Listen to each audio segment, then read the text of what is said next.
Xin chào tất cả các bạn, mình là Quỳnh Nga, Giám đốc Học viện Natalie PMU and Academy. Chắc hẳn ai trong chúng ta cũng đã đều nghe tới hai khái niệm vô cùng quen thuộc, đó là mực vô cơ và mực hữu cơ. Tuy nhiên, liệu rằng các bạn đã thực sự hiểu về bản chất thế nào là mực vô cơ, thế nào là mực hữu cơ, thành phần của chúng cũng như các ưu nhược điểm của chúng hay chưa? Và hiện các bạn đang sử dụng dòng mực nào, mực đó có chất lượng tốt hay không? Liệu các bạn đã biết? Ngày hôm nay Quỳnh Nga sẽ ở đây cùng chia sẻ và giải đáp các thắc mắc này với các bạn nhé!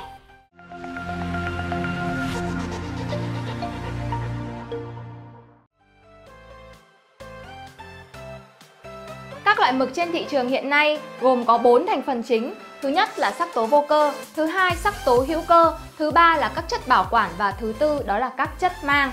Tùy thuộc vào tỷ lệ thành phần sắc tố vô cơ và sắc tố hữu cơ nhiều hay ít mà người ta phân loại ra thành hai loại, mực vô cơ và mực hữu cơ. Nếu như trong mực chỉ có toàn sắc tố vô cơ, không có sắc tố hữu cơ thì chuyện đương nhiên đó là mực vô cơ 100%. Bây giờ chúng ta sẽ cùng nhau đi sâu phân tích về các đặc điểm và tính chất của từng thành phần ở trong mực phun xăm nhé. Đầu tiên đó chính là sắc tố vô cơ. Sắc tố vô cơ thường được tạo ra từ oxit sắt và các oxit kim loại. Thông thường chúng có những màu chính là màu vàng, màu đỏ, màu xanh và từ đó pha chế ra một bảng màu nhiều màu sắc. Riêng đối với màu trắng thường được tạo ra từ titan dioxide, barium sulfat và kẽm oxit. Thành phần thứ hai đó chính là các sắc tố vô cơ. Các sắc tố vô cơ được chiết xuất từ thực vật. Thực vật được nghiền nát ra tạo thành bột và tiến hành pha trộn. Như các bạn có thể thấy, trong tự nhiên có rất nhiều các loại thực vật khác nhau tạo ra vô vàn muôn vàn các màu sắc khác nhau. Đó cũng chính là nguyên nhân giúp cho màu hữu cơ trở nên đa dạng hơn. Và để đảm bảo được về tính ổn định của chất lượng mực phun xăm, chuyện đương nhiên là không thể thiếu được một hàm lượng chất bảo quản nhất định. Ở một số loại mực phun xăm kém chất lượng, người ta thường sử dụng hoạt chất formaldehyde. Đây là một hoạt chất có hiệu quả cao trong việc bảo quản, cho nên thường được sử dụng trong việc ướp xác. Và hoạt chất này có giá thành khá là rẻ, sẽ giúp cho người ta tiết kiệm được chi phí. Tuy nhiên, đã có nghiên cứu cho thấy formaldehyde vô cùng độc hại với cơ thể sống là con người chúng ta. Các bạn có thể thấy được cái mức độ nguy hiểm khi sử dụng formaldehyde rồi đúng không ạ? Và nếu như các bạn sử dụng những dòng mực phun xăm giá thành quá rẻ thì xác suất mà người ta sử dụng formaldehyde để bảo quản mực là vô cùng cao. Điều đó có nghĩa là khách hàng của các bạn sẽ là người lãnh chịu hậu quả. Và thành phần cuối cùng của mực phun xăm đó chính là chất mang. Chất mang có tác dụng giúp cho các sắc tố phân bổ đồng đều ở trong da, ức chế sự hình thành mầm bệnh cũng như là ngăn ngừa sự kết tụ của sắc tố. Các thành phần chất mang an toàn và phổ biến nhất thông thường có ethanol, nước tinh khiết, chiết xuất cây hạt phỉ giảm kích ứng da chống viêm, propylene glycol chất giữ độ ẩm và tạo độ nhớt, glycerin và dầu oi. Như vậy là chúng ta đã có thể biết được các cái thành phần chính của mực phun xăm gồm những gì.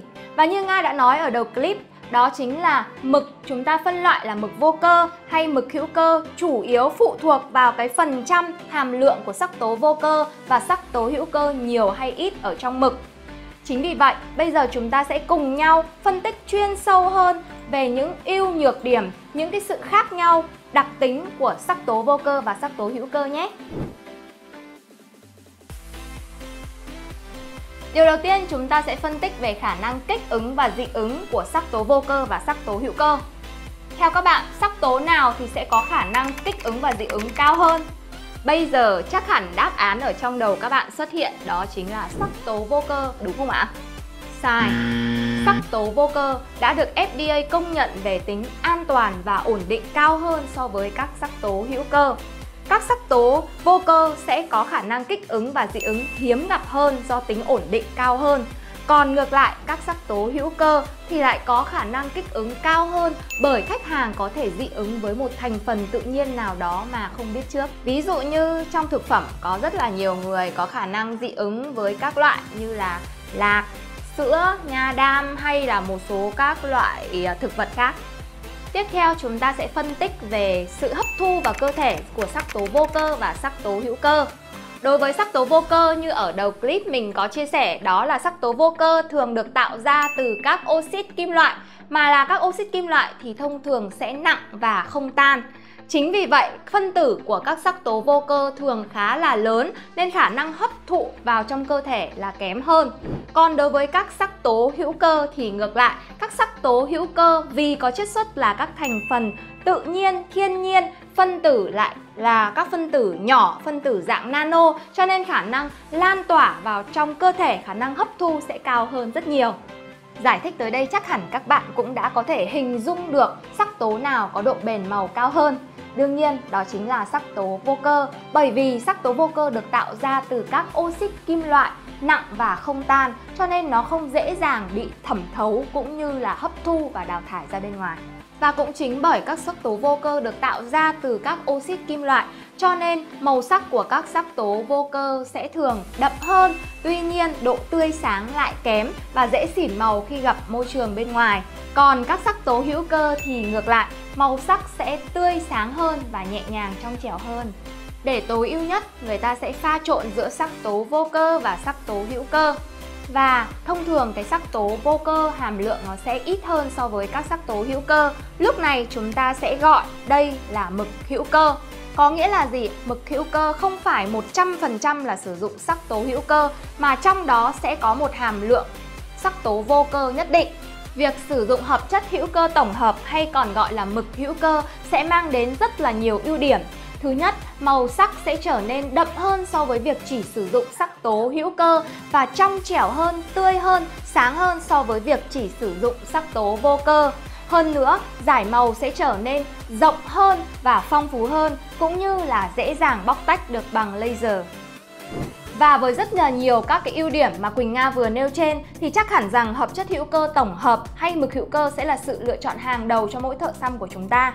Tuy nhiên, để sản xuất ra hợp chất hữu cơ tổng hợp không hề đơn giản, nó có một quy trình khá phức tạp, cho nên chuyện đương nhiên là giá thành của mực hữu cơ sẽ không hề rẻ. Chính vì thế, một số người đã lựa chọn phương án tiết kiệm hơn, đó là sử dụng mực vô cơ. Mực vô cơ sẽ có giá thành rẻ hơn và màu sắc bong ra khi mới bong thì khá là đậm. Tuy nhiên, theo thời gian thì sẽ có độ xỉn, mất thẩm mỹ và về lâu dài sẽ gây ảnh hưởng đến sức khỏe. Tiếp theo đây, chúng ta sẽ cùng nhau phân tích chi tiết hơn, sâu hơn về độc tính của các loại mực phun xăm kém chất lượng nhé. Thứ nhất, chúng ta sẽ xét về khả năng chuyển hóa của mực phun xăm trong cơ thể. Đối với các dòng mực phun xăm kém chất lượng thì thành phần chính của nó sẽ là các sắc tố vô cơ với các cái phân tử mực quá lớn, cơ thể không thể tự đào thải được, hệ miễn dịch không thể tự đào thải được và sẽ bám chết ở trên da vĩnh viễn. Điều này có thể thấy rõ ở các cái công nghệ phun xăm xưa cũ. Có những người phun xăm cách đây 10 năm, 20 năm, mực vẫn cứ nặng, chìm sâu xuống dưới da mà không thể tự bay màu, không thể tự đào thải được. Và ngược lại với các loại mực cao cấp thì phân tử mực sẽ được bào chế ở dạng nano, dễ dàng đào thải sau từ 1 cho tới 2 năm.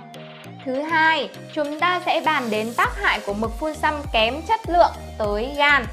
Thông thường mực phun xăm kém chất lượng sẽ được bào chế ở dạng phân tử mực khá là lớn, cho nên để chúng ta có thể lấy được ra các phân tử mực này thì chúng ta sẽ cần phải sử dụng đến laser. Laser sẽ phá vỡ các phân tử mực, nghiền nát chúng thành các phân tử nhỏ hơn. Lúc này, hệ bạch huyết sẽ hấp thu các phân tử nhỏ này, lưu chuyển tới gan, thận và đào thải ra phân và nước tiểu, tương tự như bạn đào thải các chất thải khác. Điều đó đồng nghĩa với việc nếu như các phân tử mực có mang nhiều độc tính thì chúng sẽ lưu chuyển khắp cơ thể và gây tổn hại tới sức khỏe của khách hàng. Vậy, làm thế nào để các bạn có thể lựa chọn được một dòng mực phun xăm an toàn mà lại hiệu quả?